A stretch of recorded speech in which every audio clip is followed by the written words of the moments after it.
Salam izləyicilər, bu video dəstə Excel proqramında yeni lent tabı və yeni lent qrupunun yaradılmasını izah edəcəm. Bunun üçün 3 üsuldan istifadə olunur. Bunlardan birincisi fayl tabı üzərində mausun sol düyməsini bir daha vurursunuz.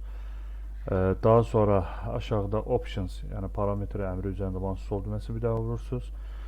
Və burada Excel options adlı dialoq pəncərə açılır.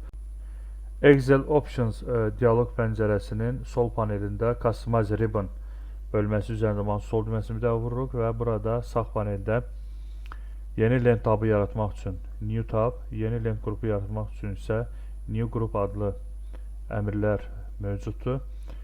Gəlin yeni lent tabı yaradaq. New tab əmri üzərində mausun sol düyməsini bir daha vururuq və bu zaman yeni lent tabı yaranır və avtomatik içərisində də bir ədəd yeni lent qrupu yaranır. Gəlin bunu ad verək. Deməli, New tab üzərində mausun sağ düyməsini vururuq və açılan kontekst menüdə rename əmrini icra edirik. Yəni, prenumerat əmrini icra edirik və buna ad veririk. Məsələn, adını qoyuram fərdi tab. OK düyməsini vururuq və nəticədə yeni yaratdığımız lent tabına verdiyimiz ad təsdiq olundu. Eyni zamanda yeni lent tabını deməli, hər hansı tab üzərində mausun sağ düyməsini vuraraq açılan kontekst menüdən add new tab əmrini sıxaraq da yarada bilərik. Eyni zamanda yeni lent qrupunu yaratmaq üçün burada add new group adlı əmr də var. Yəni, buradan həm yeni lent tabı, həm də yeni lent qrupu yarada bilərsiniz və eyni zamanda aşağıda da bu əmrləri icra edərək yarada bilərsiniz. Məsələn, burada new group əmrini vursanız gördüyünüz kimi, yəni bir neçə dənə lent qrupu yaranır. Əgər bunları silmək istəyirsinizsə, üzərində mausun sağ düyməsini vurursunuz və bu zaman burada remove adlı əmr var. Bu əmri üzərində mausun sol düyməsini bir dəfə vurmağınız kifayətdir. Gəlin yeni lent qrupumuza da ad verək. Bunun üzərində mausun sağ düyməsini vuraq. Rename, yəni prenumerat əmri üzərində mausun sol düyməsini vuraq. Və gəlin bura belə bir ad verək. Redakta alətləri və OK düyməsini vuraq. Daha sonra həmin lent qrupuna əmrlər əlavə eləmək üçün choose commands from adlı hissədə buradan əmrləri seçərək əlavə edə bilərsiniz. Məsələn, cut əmrini seçirəm və daha sonra add düyməsini vuraraq əlavə edə bilərəm. Bundan başqa copy əmrini sıxıb add düyməsini basıram. Daha sonra burada paste əmrini sıxıb add düyməsini vururam. Və əgər istədiyimiz əmr bu siyahıda yoxdursa, burada main tab seçirəm, yəni əsas tablar və buradan bizə lazım olan əmr hansı tabdadırsa, məsələn, home tabının üzərində olan sol düyməsini bir daha vururam, yəni qarşısındakı üstündə və mənə lazım olan məsələn əmrlər font qrupundadır. Font qrupunu da açıram və buradan bold, italic, underline əmrlərini icra edirəm, yəni əlavə edirəm.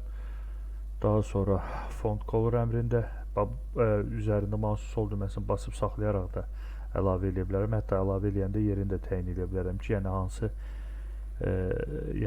hissədə yerləşsin. Məsələn, bold əmrinin üzərində buraxıram və bu formada da əlavə edə bilərəm. Yəni, həm mausun sol düyməsini basıb saxlayıb çəkməklə, həmçinin seçib add düyməsini vurmaqla. Burada fill color əmrini də əlavə eləmək istəyirəm. Add düyməsini vururam və OK düyməsini vursam, gördüyünüz kimi fərdi tab burada əks olunur və içərisində redakta alətləri adlı qrup var. Burada da həmin əlavə etdiyimiz əmrlər əks olunur. Gəlin başqa bir yeni lent qrupu da yaradaq. İndi biz bunu bayaq file tabına və options əmrinə girməklə etmişdik. Bunun ikinci üsulu, hər hansı lent başlığının üzərində mausun sağ düyməsini vurursunuz və burada açılan kontekst menüdə eyni ilə customize the ribbon bölməsi, yəni əmri əks olunur. Yəni üzərində mausun sol düyməsini vursaq, həmin pəncərə açılacaqdır. Və burada fərdi tabı seçirik, daha sonra new group əmri icra edirik və buna da ad verək. Yəni, adı mausun sağ düyməsini basaraq açılan kontekst menüdən də verə bilirik və eyni zamanda aşağıdan da vermək olur. Rename əmrini icra eləsək, Müvafiq pəncərə açılır və buna da ad verək, sorğu alətləri yazaq. OK düyməsini vuraq və bunun üçün də main tabs və burada home tabın içərisində editing qrupunda məsələn filtr əmri var. Filtr əmrini əlavə eləmək istəyirəm. Add düyməsini bastım. Daha sonra burada styles qrupunda condition formatting əmri var. Seçib add düyməsini sıxıram. Və s. yəni istədiyiniz alətləri seçib əlavə edə bilərsiniz. OK düyməsini vursaq, gördüyünüz kimi digər lent qrupu da burada əks olundu. Yeni lent tabı və yeni lent qrupu yaratmaq üçün isə üçüncü üsul, lent üzərində mouse'un sağ düyməsini vurursunuz. Yenə açılan kontekst menyudan Customize Ribbon əmrini vuraraq yenə həmin pəncərəyə qayıda bilərsiniz. Yəni həm lentin üzərində, həm lent başlığının üzərində mouse'un sağ düyməsi ilə girə bilərsiniz. Bu iki üsul, yəni daha sürətli üsuldur. Yəni digər üsul File Options, yəni o bir qədər daha uzun üsuldur.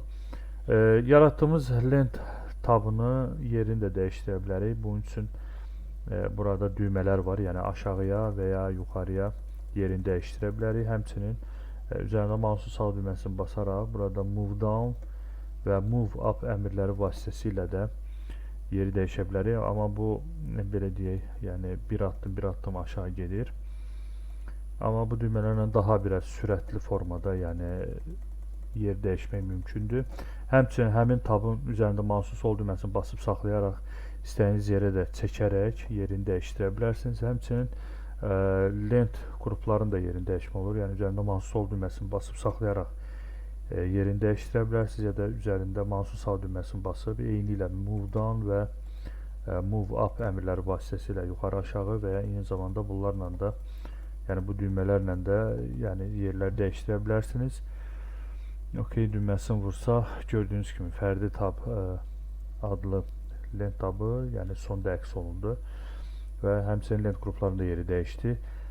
İstəsəniz bu yaratdığınız lent tabını yəni gizlədə də bilərsiniz. Bunun üçün yenə mouse'un sağ düyməsini vurduq, Customize Ribbon əmrinə daxil olduq.